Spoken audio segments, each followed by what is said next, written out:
Welcome in. It is day 198, and you're speaking to the Meeples Champion. And today we're going to be going over a smaller game that I bought many years ago. This must have been 8, 9 years ago. I got the game because one of my favorite games at the time, still today, but not as well played today, was The Name of the Rose. A friend of mine had gotten it, and then he moved all the way across the country, and I couldn't find it. I found this smaller game that had a piece of what that had for mechanics, and I wanted to pick it up and see if it was good. The game is Quicksand. Now, in Quicksand, the concept is you have this map that's been set up, and there's a bunch of explorers put around the map. And you're all going to get cards, and your cards can move any of the explorers. However, you also get a hidden role letting you know which explorer is you. So you're all going to be moving these explorers. You can't share spaces, but if you have enough of the right card, you can jump somebody's space. And the goal is to get your explorer to the middle. The problem is if you're being too direct, people will figure out it's you and they can use stuff to move you away. So you have to make sure that you're doing a good job of hiding who you are, making your way to the center, and eventually you get that person in there and you reveal that it's you and you win the game. It's a cool concept. It's just a little bit light for me.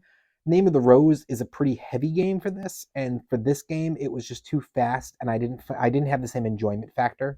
That being said, it's not a bad game. So why don't we jump in, talk about our 7 categories, and see where this one really lands for us.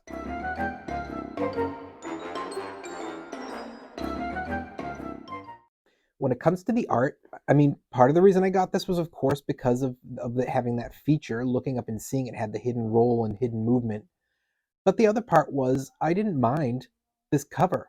I thought it was actually pretty nice, and the inside of the board is definitely good art, so I have to give it a thumbs up.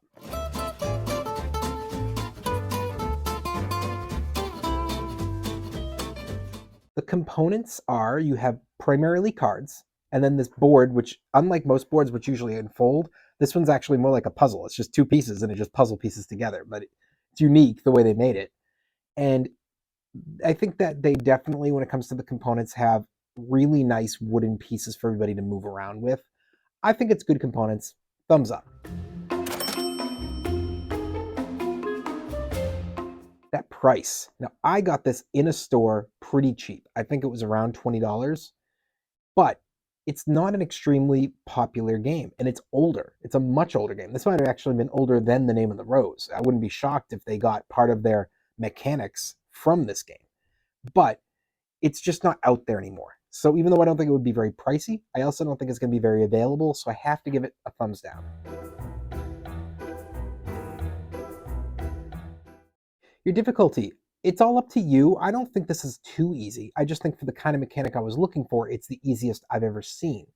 But it's still the fun of, well, you're drawing your cards, and no card is useless because you can use it to move other people. You can decide if you just want to get people away from the center, or you can decide if you want to try to pretend that that's you and you want to try to help them. There's options here. So I think that the difficulty definitely hits for kids, for beginners, and even for experienced. So I'll give it a thumbs up.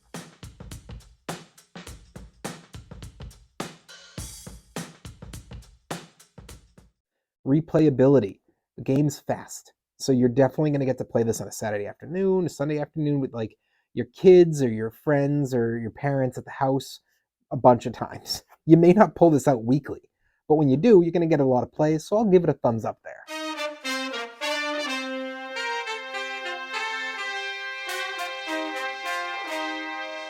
Keys to victory.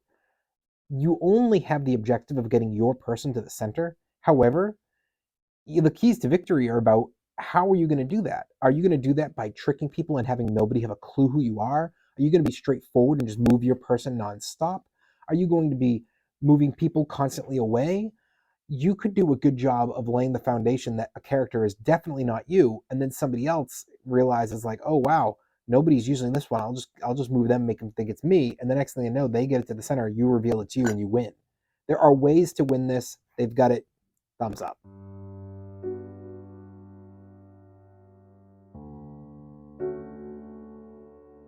Unique. The game's fun. It's definitely got some pieces to it. It doesn't hit for me because it's too easy, but it's definitely a good game. That being said, everything about this game that is good is replicated and better in The Name of the Rose. So for me, this is not unique. This is just a first step into learning that game. So it's got to be a thumbs down. Overall, what do I think? I think that there could be some experienced players out there, maybe even experts who could enjoy this game, and that's great. So if you are one of those types that likes this mechanic, or you're just looking for a smaller game like this, go for it. But if you're a beginner or you're a kid, I think this game could be really fun to start off with, especially for somebody who has a friend who wants you to play The Name of the Rose and it feels a little intimidating to you. I don't find that game too hard to learn, but if you're a little intimidated, try this one first. It'll give you the idea of that mechanic, and that'll solve one of your big issues with that game, because now you understand how to play that. And now you'll just have to learn the other pieces of the game. So I think there's some playing there. You just got to be selective. Well, it has been day 198, and we've been speaking about the game Quicksand. And you've been speaking to the Meeples Champion. Like, share, subscribe, and check down below in the description. I'll be adding an Amazon link to get this game for your collection. Until next time, I'll talk to you tomorrow.